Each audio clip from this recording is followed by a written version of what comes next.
I really hope anyway, my desire is to give the world a smile, and some positive energy that, and I'm not saying this with ego, I'm just saying if I can. There's a difference between a dream chaser and a dream catcher.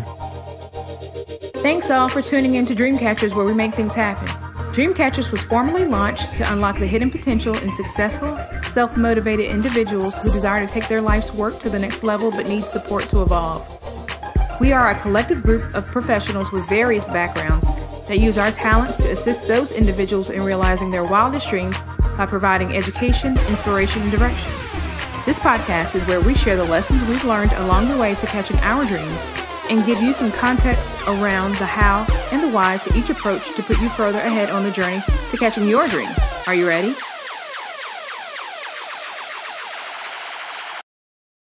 Hey, everybody, and welcome to the Dreamcatchers podcast. I'm your host, Jerome, and I've got the grand pleasure of having Mark Stinson with me today. Mark, how are things in Idaho? Oh, it's terrific. And listen, Jerome, the pleasure is mine. I can't wait to be with you. Man, so we were chatting a little bit before we started the recording and getting to know Mark a little bit and understanding his journey. And it's all about creativity from what I understand. So with that, Mark, let's kind of dive in and talk a little bit about life before you started out on this journey of catching your dreams. What was it like, and what did you have to do in order to create that life? Yeah. Well, I always felt like I enjoyed the creative. I was in advertising. I was making commercials. I was a DJ for a while. And so this idea of, creating whatever it was, a story, a song, a piece of artwork or what have you, I just always enjoyed that. So as through my careers, I was able to hone that skill and apply it to maybe creative workshop facilitation, helping others think more creatively, break down a lot of barriers. You know this. So many people have dreams and creative ideas, but they have some sort of obstacle or block that keeps them from getting their work out into the world. And so I just love working with people to kind of unlock that and unleash that. Wow. So when did you first realize that you had a knack or a gift for this? Well, I often wonder if it was one of these anointed gifts, you were born with. People say, oh, creative people, they're just born with such a trait. But, my parents encouraged me. I think back to maybe second or third grade, and we had an art show in my garage. And it's like an art show in second grade. Well, you do your refrigerator art, and your mom thinks it's fantastic. And we used it as a fundraiser for the Jerry Lewis telethon or whatever it was back in the day. And so from then on, I always put a little extra creative, sprinkle on, I don't know, science fair projects. And I remember in high school, I would dress up as a historical character if I had to give a book report on Thomas Jefferson or whatever. And of course it was nerdy. And of course, I look back and it's like, wow, that was embarrassing, but it was fun and it was creative. And I guess, when I think about it, putting yourself out there creatively takes a little bit of courage sometimes. So how did you turn that into like a career, or how'd you monetize it? Yeah. So right out of high school, I was able to get a job at an ad agency in my local town. And it was like a 2 or 3 person shop. And so I did a lot. I was exposed to a lot. I also was a DJ at a local radio station. But I started realizing I really liked writing and writing the commercials, writing the ads. So I really pursued a copywriter, career path. And from there, it's what I have literally done my whole career. Write, do the research about writing, figure out how to publish the writing, put a media plan behind the writing. And so I've worked with a lot of other ad agencies. I started my own company twice. So it's been fun. Okay. So most people don't know what a copywriter is. So let's break that down for the folks who are out there and they know they got to sell something, but not quite sure why it's not translating, why it's not converting on the website. Yes. What's a copywriter actually do? Yeah. So of course, we might call that a content creator. We might call it a lot of different things, but if you look at a magazine and you look at the any ad and you say, who wrote that one or two paragraphs? Who wrote that headline? You know, who came up with that great tagline? Well, that would be the copywriter. Now, it's a team effort. A lot of times you're bouncing ideas around with a lot of other creative people. But that's the copywriter's job, is to create the words on the page. Now, you know, in digital media, obviously you're talking about who's creating the digital ad that you might see in the sidebar of your favorite website, you know, or who's creating those social posts that are engaging you and you want to learn more. That's the basic job of the copywriter, is to be persuasive. That's the job. You know, it's like, it's not enough to just say, wow, we have a great product, but it's, we have a great product and you would want to buy it. How did you find out about that? Right? Because I mean, I don't think you could get a degree in copywriting. You know, there may be a degree now. I came at it from more of a journalism standpoint. That's my degree. But I was working at an ad agency while I was getting the journalism degree. So yeah, I thought someday maybe I'll be a newspaper reporter, or, you know, a famous reporter. But the ad bug just bit me, and I loved advertising. So I began to read. There's a lot of books on how to write great copy. There's, you know, famous historical copywriters who came up and really created the craft. And so that's what I turned to. And of course, you always want to emulate successful people in your field, whatever that field is. So I looked at some of the great people and some of the great advertising copywriters that were my peers and said I would really like to rise to their level. Wow. Wow. So does writing copy mean you enjoy reading? Oh, I love reading. And, you know, I used to be such a slow reader. In fact, I was just telling my wife last night, yeah, I might have a book on my nightstand, and it would take me like 6 months to read this book because I read one page at a time, fall asleep, you know. But once you kind of get into it, I also learned how to read a book differently. I read business books differently than I read books, you know, for pleasure or for just creative stimulation. And a business book you can scan, and a good business book will have, you know, it'll be organized to be read by busy people. You know, business writers know you might be reading the book over lunch, you know, and not taking weeks to try to devour this book. So, you know, it'll have a good flow. But I love all sorts of books. Interesting. So speaking of books and being a slow reader, but you wrote a book, right?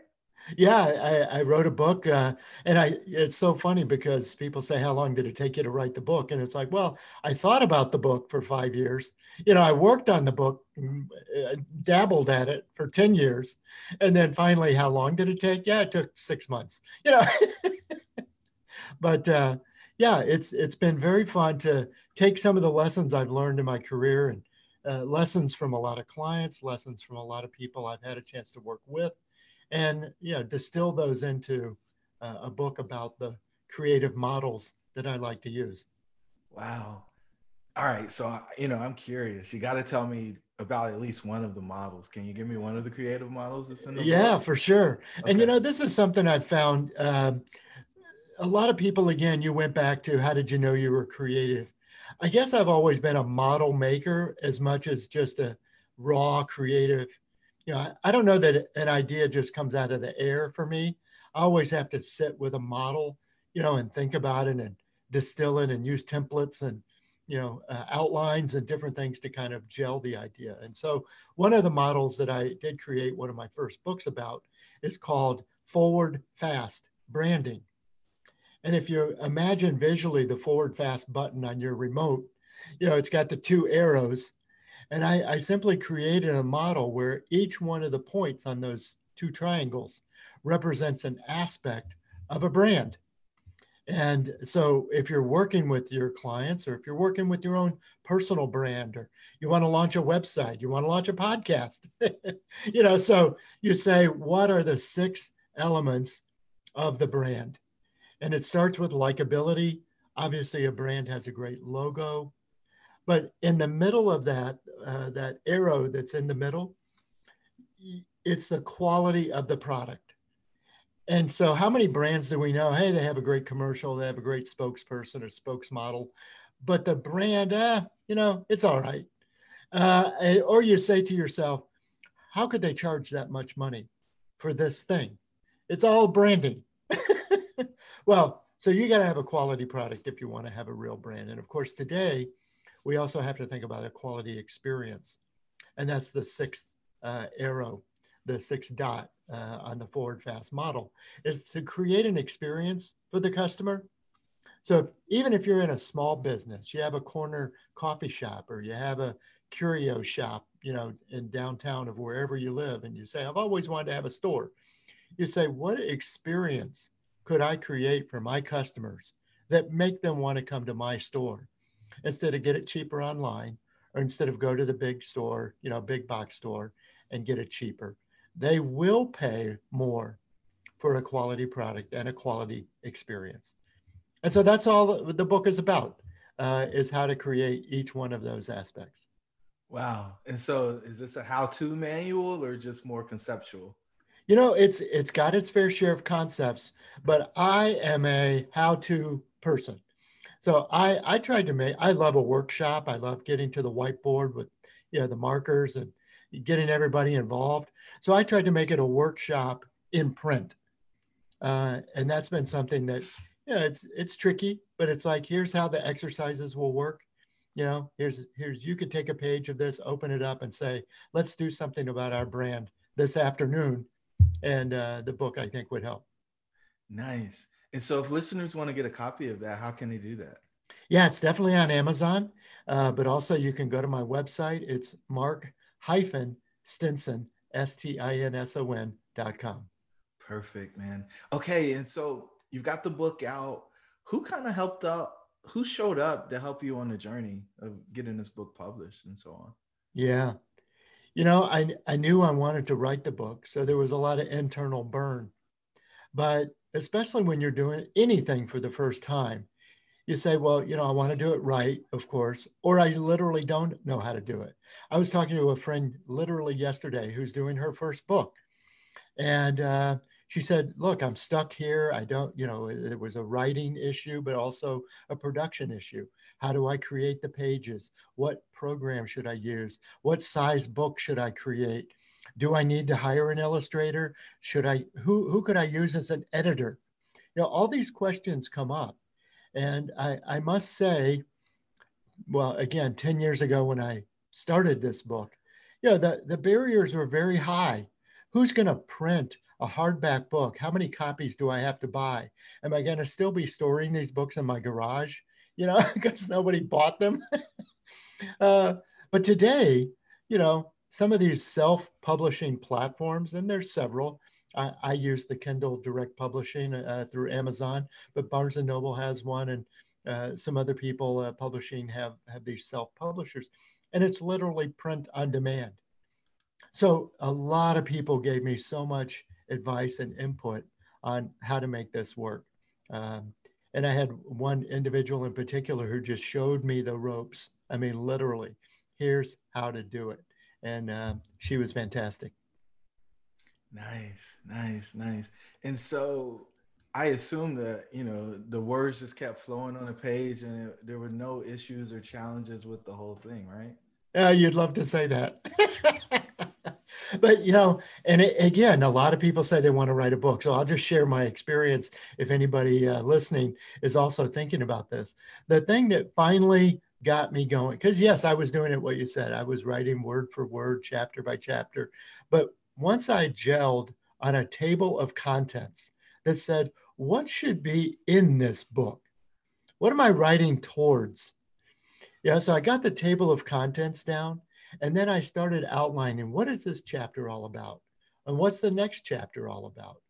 And so it's a little bit different than trying to write a novel or a story that's, got the traditional narrative arc that you would think about in a fiction novel. Instead, this was a table of contents type driven book. And it really helped kind of get my thoughts organized. Okay. And so when did you realize that you had to finish the book, right? I mean, a lot of people, there's a bunch of books that have been started, right? But there's a lot of Word documents on laptops all over the world. never actually became manuscripts. So I call this the red pill moment. It's the moment where you knew, like, this is the point of no return. This is going to happen. Doesn't matter how painful. I'm committed to the outcome no matter what. Yeah.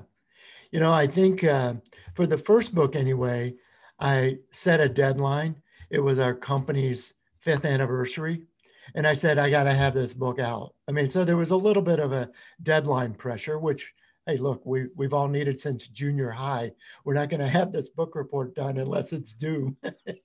So, there was a deadline. But, I got to tell you, the other part that you're talking about is a confidence piece that people say, I don't want my book out because somebody will judge it, or it's not as good as the other person's book, or I'm not going to be a bestseller anyway. So what's the big deal? And I just say, one of the things is to overcome that confidence challenge. And if you need external, stimuli to help you, great, get some friends and encouragement. But other than that, you've got to say, why did you write this book to begin with?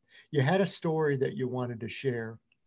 I had an author coach of mine tell me, if you just say I'm writing this book for myself, that's called a diary. That's called a journal. That's not a book, And so if you just want to write for yourself, nothing wrong with that. I'm sure that it's very cathartic and it will help you a lot. But if you want to write a book, it's for the world, or at least the potential of the world reading it. And I said to myself, I don't know if 10 people are going to read this. My mom might read it. My wife might read it. And one of my 5 kids might read it. But to the extent that clients might benefit from it or other people might benefit from it, I'm putting it out in the world. And that's what I did. Beautiful. So there's a higher calling. It's not just about you. It's not about your story. It's about impacting or influencing the world. I love that. Yeah. It's interesting. And you kind of skipped over this, but I want to try to pull it out if it's there. So you said a writing coach of mine. So did you actually hire a coach to help you get through the process? Well, I ended up, let's see. So I took some online courses where, you watch some videos and people give you good insights.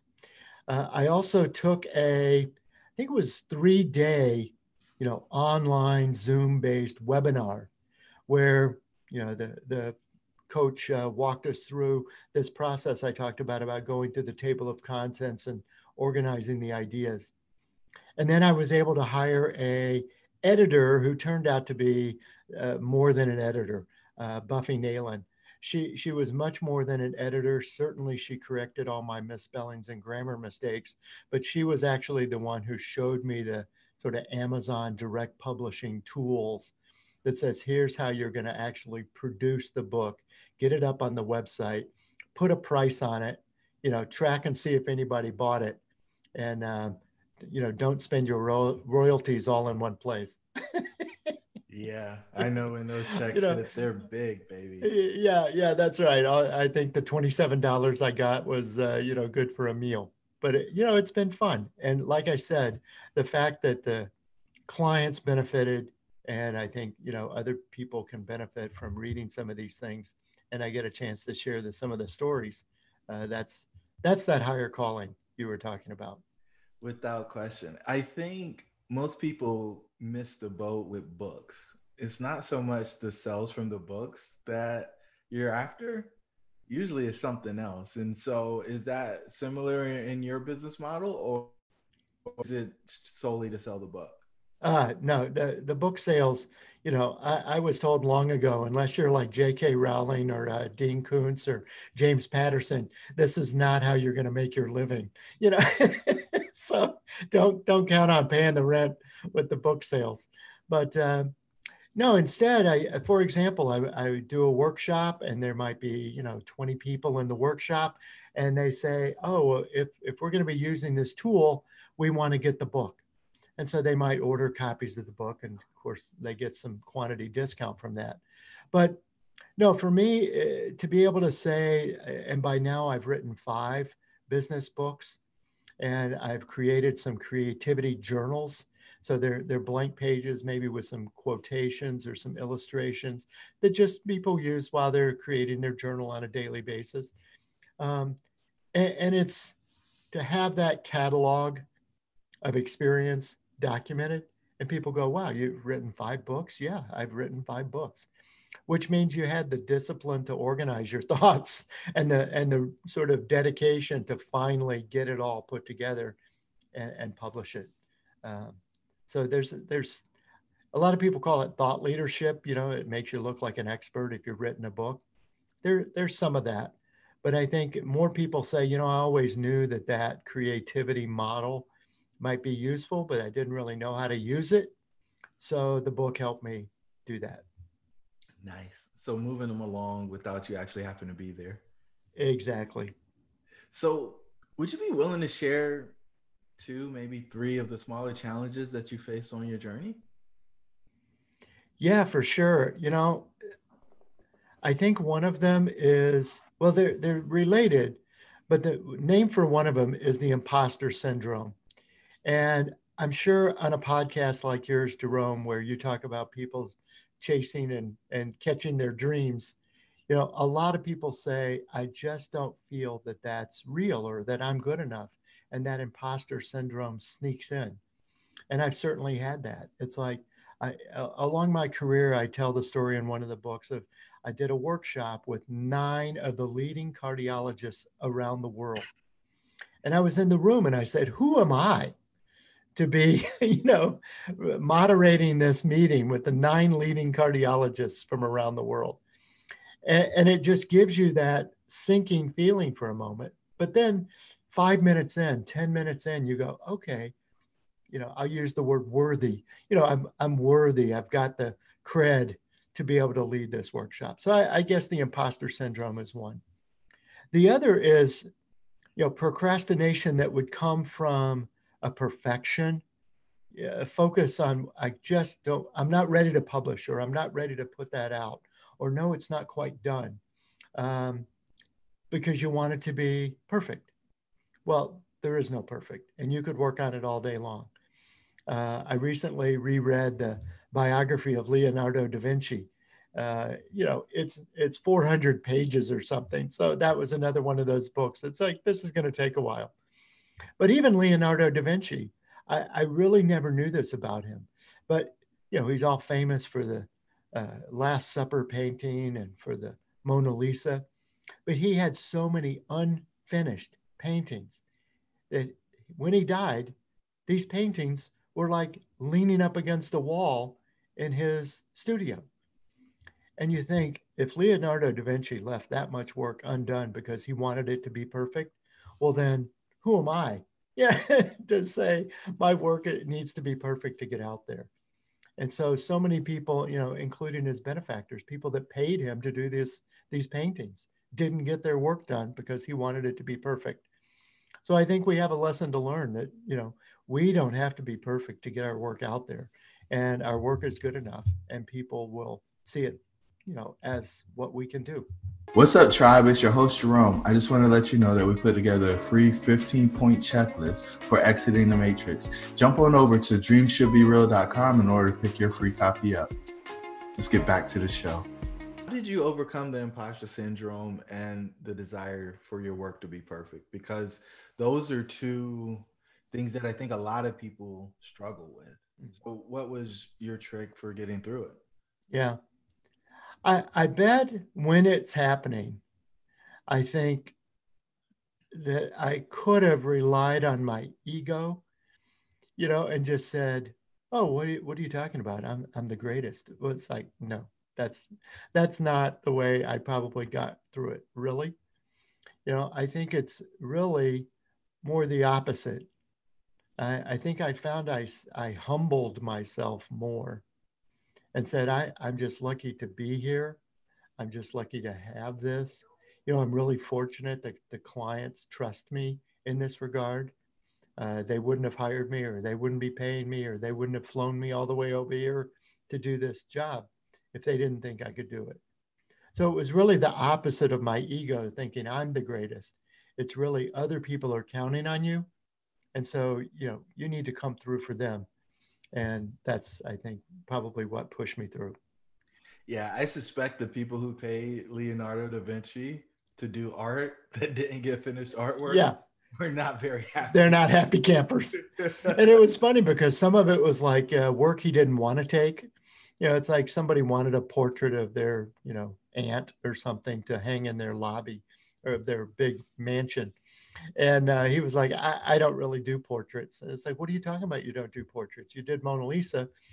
And it's like, well, okay.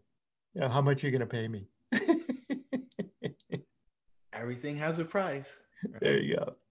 Okay. So, all right, Mark, this is a good question. I think at least a lot of people say so. Yeah. What's your worst fear in the process and how'd you break through it?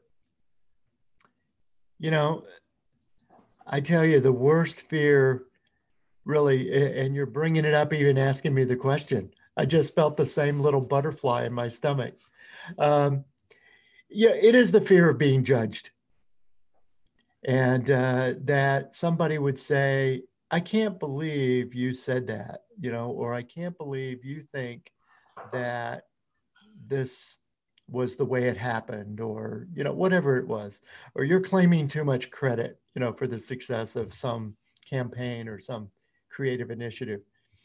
And so that's a tough one that, you're under the microscope.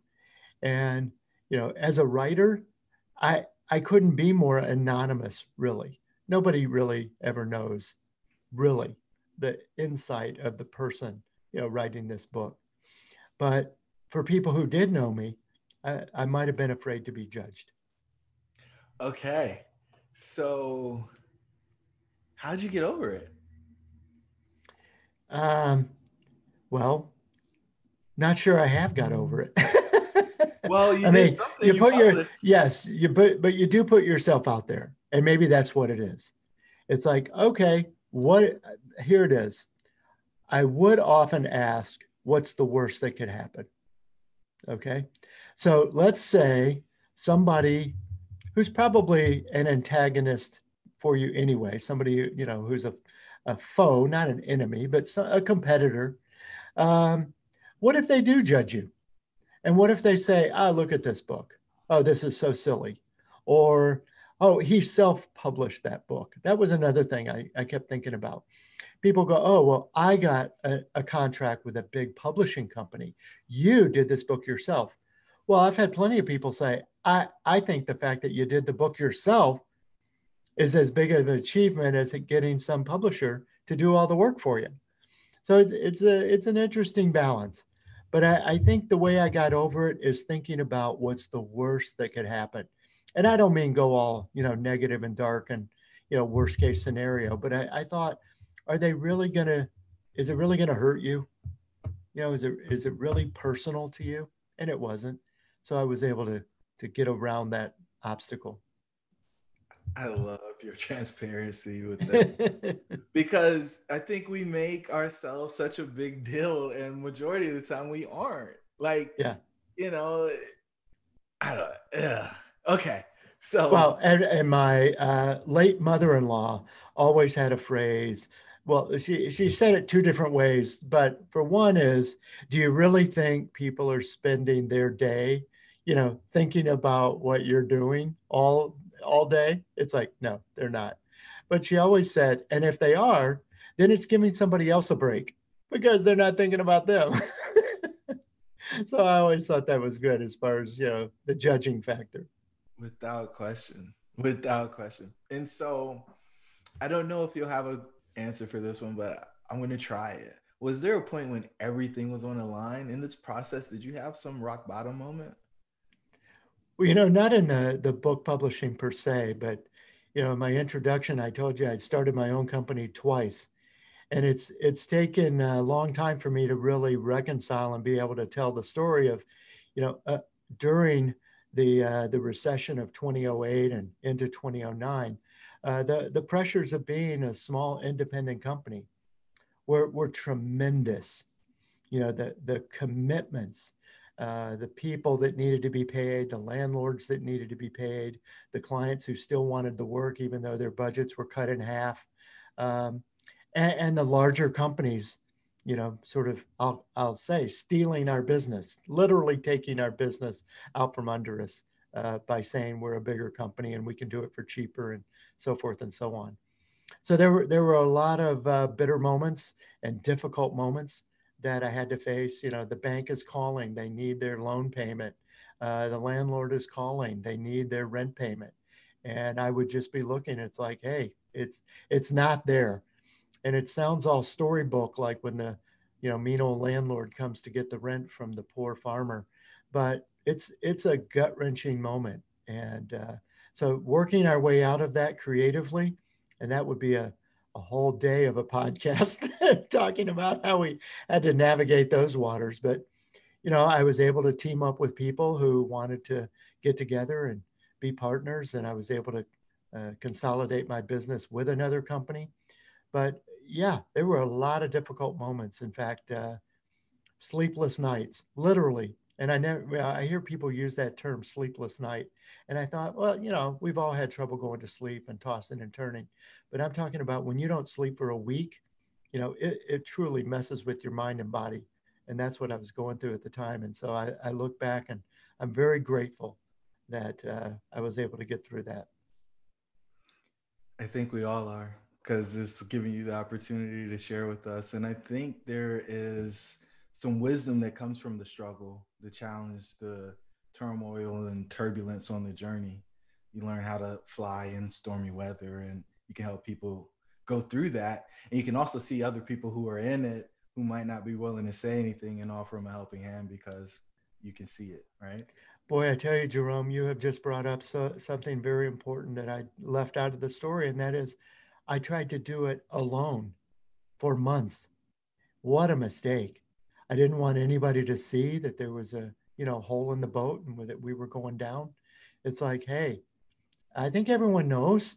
So you might as well be up front, and you're not alone. And, so I think about that, what you said, because I think about earlier, even this year, here we are, it's 2020 was a tough year. And back in January, I saw some businesses saying, oh, we're going to grow, we're going to invest. And I thought, take it slow, because I'm not trying to be negative Nelly, but you don't want to overextend yourself because anything could come up. So be a little bit more prudent, because when I wasn't prudent, you bit off more than you can chew, and then it comes back to bite you. And so that kind of counsel helped a couple of companies I was working with not get overextended, because when March came and things started contracting, there wasn't enough government loans and stimulus money to cover what could have been. So, yeah. Beautiful. Beautiful. So, Mark, what's been your reward for going on this arduous journey? I mean, 6 months working on one project's pretty tough, but the 5 years prior to that is something completely different. And there's a lot of wrestling with yourself, and you had to grow into the person who can manifest the book. So, what's been the reward for all of this work? Yeah. Well, I think I have had a chance. Well, we'll talk about the personal rewards first. And that is, I've had a chance to meet so many great people. As soon as I put in a book that I wanted to talk about creativity and put models and learn from others, what their experiences were, I've been able to attract a circle of friends. I've been to interview more creative people. Just in the last week, I've interviewed authors of, best-selling books, publishers who've put out 200 other books for other authors. So just this circle and network of friends and like-minded creative individuals has really lifted me up. I'm a better person because of all the other people I know now. So it's really inspiring to do that. I guess on a reward level, I've been able to create a business and work model and mindset where I am doing the work I love to do. And yes, I put in my dues. People say you got to pay your dues. Well, I paid my dues. I worked the long hours and the late nights and in jobs maybe you didn't like and with people you didn't like and so forth. But now I'm working with people I love, doing the work I love, and that is the ultimate reward for me. Freedom to do the work that you're placed here to do. There you go. I think everybody. Freedom is a great word, Jerome. Freedom is a great word. I think everybody's searching for that. And most people have this stuff that they're passionate about and they don't know how to monetize it.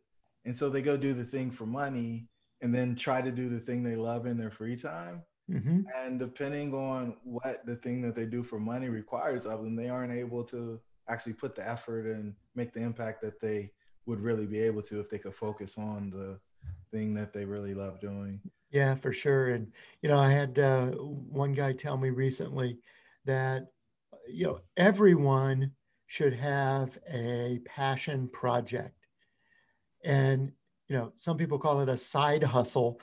Okay, that's to make money. If you want to drive Uber to make money, that's a side hustle. But I'm talking about a passion project. So you might be working 9 to 5 or 9 to 9, to make money. You're still working for the man, but at least you're making money. But if you have this passion project on the side, and maybe it's furniture making, maybe it's painting, maybe it's skydiving, whatever that passion is, but that's what would get the heart stirring. And someday that would lead to that freedom that we're talking about, rather than just giving it up and putting it away forever. Ooh, I hope you guys what Mark's putting down right there. It's the key to happiness. Everybody's trying to figure out how to be happy. It's worthy progress on a pursuit that you think is actually worth pursuing. Like, yes. That's the key. And if you don't get anything else from this one, that's it, ladies and gentlemen. Put the highlighter on it. Let's go down this path. I think this will be interesting to discuss a little bit. So, what's the biggest difference in your approach today in life than prior to going on this journey? I would say early in my career, gosh, and I don't even know how long it lasted, but the fear of cold calling, I'm going to pick up the phone and I'm going to call somebody I don't know and ask them for something or talk to them about something. And that was a really tough thing to get over. And especially in the creative business I was in, if you're not making the phone calls, no, I'm not saying I was working the phone banks, but, it's not a call center operation I was talking about. But I'm just saying reaching out and making true business connections. And some of that was that fear we were talking about. And some of that was that imposter. Who am I to talk to the CEO of a big pharmaceutical company or something? But over time, I realized that, people are people. They want to talk as much as you want to talk to them. And if you made it about a true connection rather than a sales call, rather than I want you to buy something from me, and you've got to really reach out and talk to them about what they want to talk about. But that would be the biggest shift. And I'm not saying now I would be great, as a cold call salesman kind of guy. But now I do feel like, hey, if I want to call a somebody at a high level of a company, or if I want to call a best-selling author, or if I want to call a TV personality, ask them to do a book with me or come on my podcast or what have you, I wouldn't be near as afraid to do that. And, Jerome, you made me connect two dots here. And I think maybe it's the freedom to do what I love that allows me. I caught you nodding and smiling as I said it. And you were just about to tell me. So I thought I would sound smarter and tell you. You are smarter. You made the connection, right? No, but you were going right there with me. It's like when you have that freedom, then it's like, hey, what the heck? I'm free to be. It makes all the difference in the world, Mark. It does. It does. All the difference in the world. So we're winding down, and we go to gratitude before we wind down. So, Mark, what are you most grateful for? I'm grateful that I was allowed to be in the positions that I was, and people say right place, right time. I think it's so much more than that for me. I was in the right place at the right time, for sure. I don't really consider that luck, though. I think I had a lot of great teachers. And when I say teachers, it's like, yes, I mean, high school teachers, college professors that gave me the right information and put me in the right place. Bosses who trusted me and put me on the right accounts with the right clients, and bosses who put me on the right teams and said, I think you team up pretty well with this person. Even in sports, you think about people who are, the quarterbacks with the right receivers, that kind of a analogy. So I was put on the right teams. But I got to say, most of all, to be with the right clients who say, we really value these kind of creative models and we value what we do with you. And ultimately, they're my friends. I've stayed at their houses. I've gone on vacations. We can go out to lunch and talk about something other than business. Some of them have retired and we've stayed connected about things other than business. And that's really rewarding. It's super rewarding to work with people that you want to work with who are high performers in their own right. There's no substitute for that. I think a lot of people are in these huge organizations and they work with a bunch of people who they just don't enjoy. Yes. But they go there because they get paid whatever and they say, oh, well, it's part of me getting the comp that I get, instead of maybe getting a little bit less money, but enjoying their experience a whole lot more. Yeah. And you think, how could people do that? Take less money? It's like, trust me, when you've been paid a lot to work in a awful environment and get tortured every day, you'll say, cut my pay, please, but I gotta go. I gotta go. And I'm so glad you brought up just the word gratitude. I think one of the shifts I've made too over time, Jerome, and there's books written on this for sure, but I often saw gratitude almost transactional. Like if I thank them, they'll thank me back. Or if I show them appreciation, I'll send them roses because they were awesome. And then they'll tell me how awesome I was and whatever. And as soon as I started getting over that, it's like, hey, I really mean thank you. And I don't just mean gratitude like, hey, thanks for holding the door for me. I mean, thank you. It took it to a whole nother level. Yeah, it's that. And when you say, hey, Mark, how are you doing? And it's not a platitude. Like, you really want to know, like, no, like, tell me what's going on. You okay? Like, is there something I can do to help? Like, even that. People say that all the time. They don't actually mean it. No, they do not mean it. How you doing? And so, no, but you're right. I mean, we talk about going into a meeting and saying, we need to check in. How are you doing? And I've heard so many stories in this quarantine, work at home, pandemic, work remotely, that you've got to check in with people, because you don't know. All we're seeing is this little Zoom frame like you and I are looking at here.